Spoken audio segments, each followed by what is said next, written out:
Hello, beautiful people. I hope you're doing well today. Today I'm going to teach you and speak about a very interesting concept. And this actually saved my life in a lot of manners, and it improved my well-being and happiness a lot more, even though I was using it already, but now I understood it and I actually use it as a tool to make myself happier and have better outcomes and opportunities and everything. So, did you know that our subconscious mind, it takes up about 20 billion information by second, and our conscious mind takes out 40 bits of information by second, right? So what does that mean? That means that during this entire time, like every second, there's a lot of information that's coming up from everywhere, but our conscious mind just can't get everything, so it usually chooses to do selective information based on what you are looking for, what you are interested in, right? So let me give you an example. So let's assume that now you bought a new car, that you really love and everything, and all of a sudden that you got the car, now you start realizing that everybody in the street all of a sudden decided to have the same car as you. So you're like, oh my God, but it can't be that they bought the car yesterday and not today all of a sudden like everybody got it. No. The truth is that those cars were always around, but we didn't pay attention to them because it wasn't in our mind and we didn't order our brain to do so. But from the moment that we are aware, we notice that. So I'm going to give you a very interesting example just to illustrate this so you can understand it fully. So if you put on Google, I don't know if you, on YouTube, I don't know if you've heard this video before, if you've watched it, very interesting. It's called The Gorilla Illusion, or the gorilla experiment. Just put like that on YouTube and then you'll see.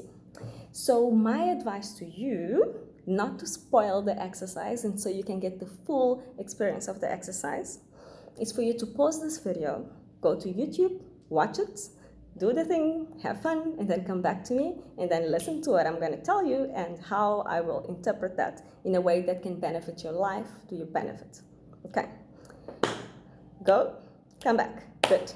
So, the gorilla experiment, so they have this team where they're passing the ball to each other. And they ask you to count how many times did they pass the ball to each other, right? And then you count it.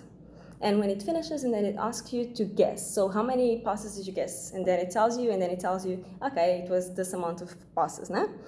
And then after that, it asks you, because as they're playing, a gorilla passes by, and then it goes like this, and then it leaves, no? And they ask you, so did you notice the gorilla? I've done this exercise to many people. A very small percentage of people did notice the gorilla, which is actually great. So when they see that question, they're like, oh my God, I actually spotted, and they get so excited. And after that, and then they ask, great, so you've noticed the gorilla, but did you also notice that the curtains changed color, and also somebody left the team as well? And then for that one, zero, like no one had noticed that one. If I look at the stats or percentage that happened to me and to people that I did to. So, and then they get so curious and enthusiastic, like, oh my God, how didn't I notice that? You didn't notice that because that's not what you were focusing on. They told you to count the passes of the balls and you dismissed everything else that was happening. And this is what we do to our brain in our daily lives, constantly. Let me give you an example. We wake up and we say, today it's going to be a crap day. I'm so sure. So what did we just do? We told the brain, crap day, okay? Brain says, okay, let's go for it. And you get out of bed, and then all of a sudden you hate this, the breakfast is not nice, and then so the brain starts making you notice and see every horrible thing that's happening. All of a sudden you're gonna notice how badly people are driving, or that person, how they spoke to you, and then you're just like, it's negativity after negativity. And now on the other hand, and then you can find the person that wakes up and then he says, okay, today it's going to be an amazing day. Watch. And then all of a sudden, they start noticing all these beautiful things because what did they say? Brain, beautiful. Okay. And then the brain starts. What's beautiful? And then it looks beautiful there, beautiful there. So it's confirming the belief. So this is what you call the RAS, reticular activating system. Okay. So what does the RAS do? The RAS confirms everything. It's a function in our brain that confirms everything that we ask We ask it to confirm. It doesn't matter if it's irrational, if it's healthy, if it's unhealthy, none of it matters. What matters is the order that we give to our brain. So it's important that we actually care for ourselves and we actually look at the brain in what it is. It's like a machine, in the same way that you'll be surprised when people fall in love as they think that it's like this feeling or whatever. But the truth is that love is nothing more, nothing less than dopamine being released in your brain. And if you think about it, and this area of the brain that is activated with dopamine when you fall in love can also be activated by other things. And that's why very easily you may find single people that are very happy and they don't have this need to have a relationship because they managed to cover that area of the brain. So it's actually more programming and more of a computer than anything else. So yes, NLP, it stands for Neuro-Linguistic Programming. And that's usually my aim, to teach you how to actually program your brain for your own advantage. Okay, so as from today, what do I suggest? Instead of telling ourselves, think about it. Let's assume that now you decided to change paths and follow a certain path. And all of a sudden, you start realizing that there's a lot of opportunities towards it, like so many opportunities. And you're like, oh my God, can you imagine, like I chose to have this and now all of a sudden the universe helped me and it dropped all these opportunities to help me. It can be true, yes, that the universe helped you because the power of attraction is very great for the universe. That's correct. But at the same time, there's another factor that plays a role. It doesn't mean that those opportunities, all of a sudden, they just appeared like out of the blue. No. The truth is that most probably the opportunities have always been there, but you were never paying attention to them. In the same way that you were paying attention to the people passing the ball, and you missed out the gorilla and changing the colors and everything, many times we miss the opportunities that we have and that can actually lead us somewhere because we're too focused on whatever we choose to focus on. So for your advantage and well-being, happiness and everything, what are you going to start doing? Program your brain to what you want to achieve. And when you do that, you will start noticing all the beautiful things that are there and to your advantage and for you, so you can live a nice, happy, and wonderful life. How amazing is that, right? So yes, I do recommend that you read more about it, you find out more about it, and yes, and that you do start having a happier life and you do start taking care of yourself and you stop being unkind to yourself. There's one exercise that I usually do with my clients when they're constantly being mean to themselves and when they judge themselves or then blame themselves for mistakes. I usually ask them to imagine that they are speaking to imagine someone that they love very much, and imagine that this person is actually in the same situation that they are.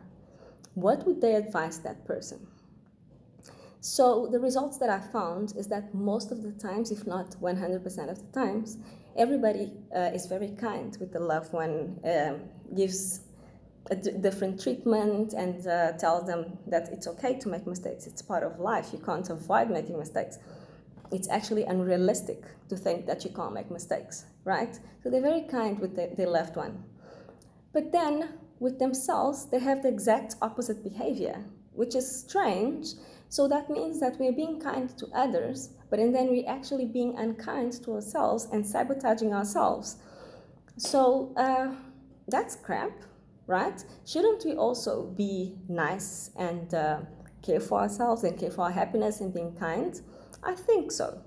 The other thing, the other advantage of this exercise is that it allows you to get out of the situation and look at it from another perspective, because when you usually think to yourself and you're in the problem, and then it can easily become a bit confusing or whatever it is, and you can easily do the self-sabotaging thing. So when you're able to actually disconnect from the problem by placing it to someone else, it's that person, you can actually look at it from a much more objective perspective. Okay. The other thing that you can do about it is instead of also just thinking to yourself, if you actually sit down and write down everything that's going through your mind and how you feel, and Let's assume that you're going through anxiety. And now you're writing down everything. By doing that, you're actually disassociating yourself from the problem. And all of a sudden, when you're done writing, you will notice that you feel a lot lighter. You look at the problem, and the problem is outside of you. Now it's not outside, and you can have a much better objective perspective. And then you look at the problem, and you're able to analyze it in a more rational way, and in a way that it will be a lot more helpful and logical than the other way. So I always recommend disassociation from the problem. It's very important, as that's the only way that we're able to be objective. And that's why we usually choose to go and speak to an objective person. Many people, they choose to go through a therapist with the purpose of, because they feel that, for example, if they speak to a friend or family, they'll always have a biased view or perspective, so they'll never actually give you the perspective, the objective perspective. So they go for the therapist, and then the therapist is completely disassociated from the problem and is able to actually give you that perspective. So this is a secret that I'm sharing with you that I believe that it will be very helpful if you do think about using them. If you do practice them, you may practice and you may just see that it works. Or you may practice and you may just feel that it doesn't work. And there's no problem, because there are plenty of methods. So there's absolutely zero to worry about. And yes, if this exercise doesn't work, we try others. All of these methods are evidence-based, and they're proven by thousands of research to be effective. And yes, it's evidence-based methods.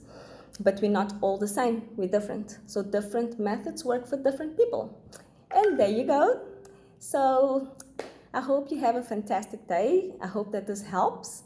And yes, I'll see you next time. Bye.